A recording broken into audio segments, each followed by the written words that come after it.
ሰላም ሰላም ቤተሰብ ናይ ኤድ ዩቲዩብ ቻናል ተኸታተልቲ ከመይ ኢኹም? ኣነ ኳ ሰላም እየ ዝገየር መስኪን ከምቲ ሰላም ዘለኹ ሰላም ቅሳነት ክትውለውለይ ናይ ኩሉ ግዜ ቶምኒተ ኤኮራት ፋሚሊ ማለት እዩ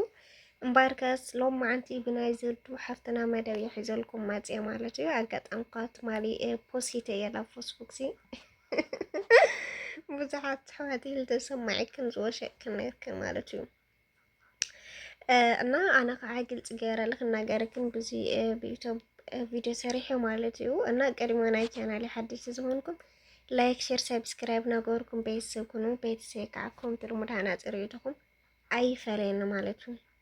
أنا تادي لكم دالسي هزدي تجريسي ما كم زدو ما نمسو زي فلت أيلي كلنا نفلت أنا زود خا أنكر راقوال تناشتيتي ናይ ስደት ኣደና ኣካቢት ዝኾነ ይኹን ነገር ኣብ ዝፀገም ድዩ ኣብ ዝሓመሞ ድዩ ኣብ ዝኾነ ይኹን ነገር ፀገም ድዩ ደው በሃሊት እያ ዘዱ ማለት እዩ ሕዚ ከዓ ኣብ ስደት ብስራሕ ላእክል ተጋጢማ ትኸውን ምዝወዲ ኣፍቄራ ድያ ገለ ብዙሕ በቃ ብብዙሕ ምክንያት እያ ትብሰትላ ማለት እዩ ዘዱ ኣነ ከዓ ዘዱ ስርሓ ስለ ዝኾነ ምንም ኣይመሰለኒ ማለት ኣብ ስደሲ ምስ ማንም ጥበይ ጌርካ ፍቅሪ ጌርካ ክሰርሕ ትኽእል ምስ ማንም ሰብ ማለት እዩ ሲጀመር ለሲ ብሕልፊ ስደት ዘለና ኩልና ደቂ ማዳም ንኹን ኣወዳት ንኹን ኣጓላት ይኹን ብዘየገድስ ማለት እዩ መጀመርታ ካብ ዓድና ተበጊስና ክሳብ ስሑድ ዓረብ ንኣትሲ ምስልማን መፂና ምሶም ሓሮ ይኮንና ኢድና መፂና ምስ ብዙሕ ሃገራት ይኮንና ኢድና መፂና ማይ ተፀሚና ናይ መሓራይ ተረፍና ሰተና ልኾን ይኹን ተኾንና ከዓ ጫማም ተይቃሪላ ኣየረ ልመፀ ትግራዋይና መሓራይ ብሓዲና ልመፀና ኣውዚ ተገማ መስኣተኻሲ ብሓደ ክትከውን ኣይትኽእሊ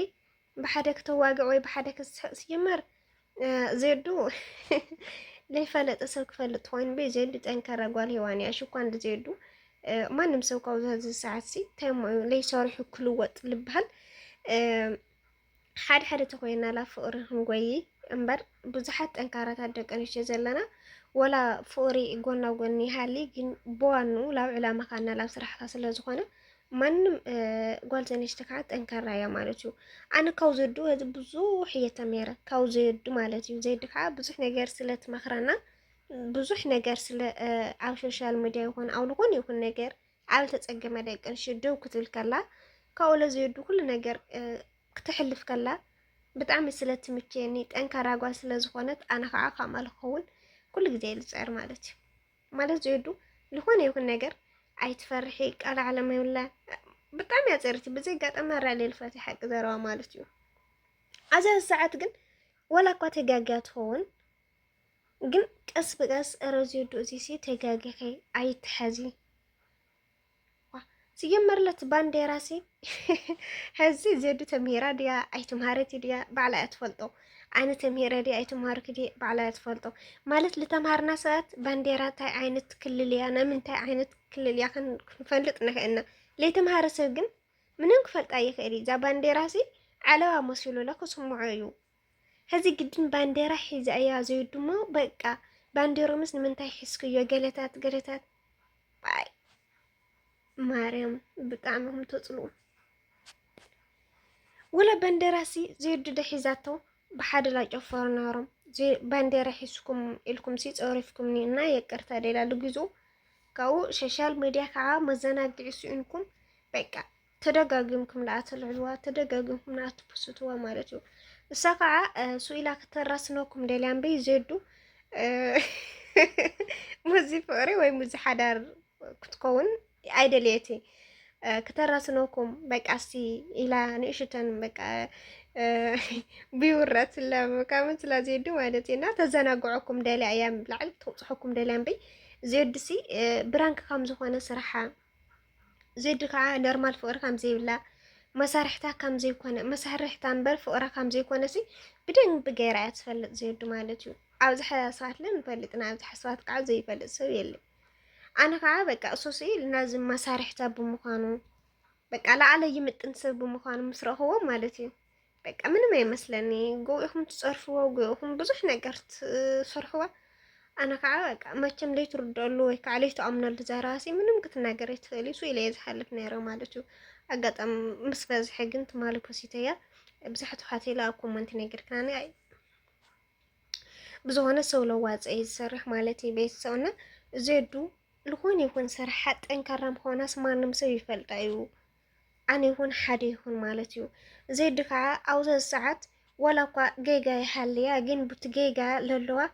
بزو كنو لا عين خالي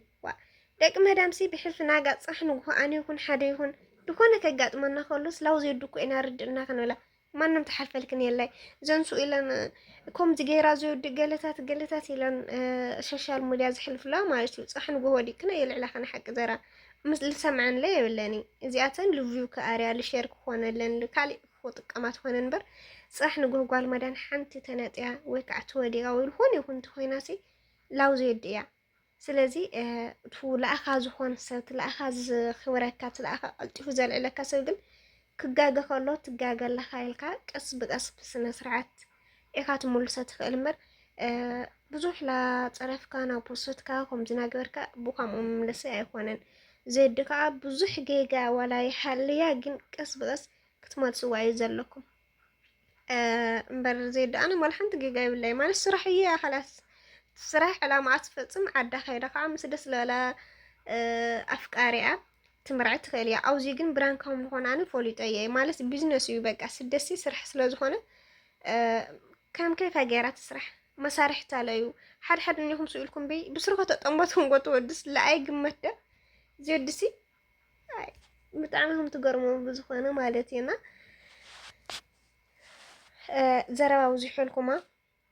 مسارح تابو مكانو أراكاكي تسألكم لأخو زيدو صرحة ينبر أفكاريا أيخوانا لزيد خاع كلنا خنا دهلا زي كون الناس بتل تجاجيتو تجاجي إلكا لفت نورتو كل نجار أول أجمعنا ديو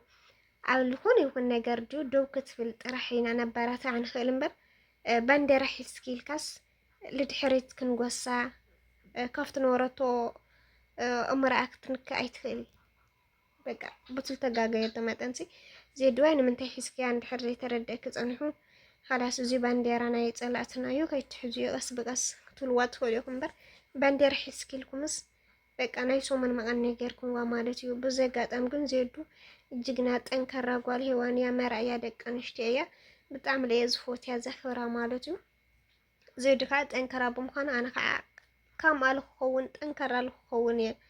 ደስ ዝለኒ ኩሉ ግዜ ከዓ ዝፀይር ማለት እዩ እና ዘዱ ብዚ ሓደ ኣመንኩም ክተብልዋ ዘይኮንኩም ሲ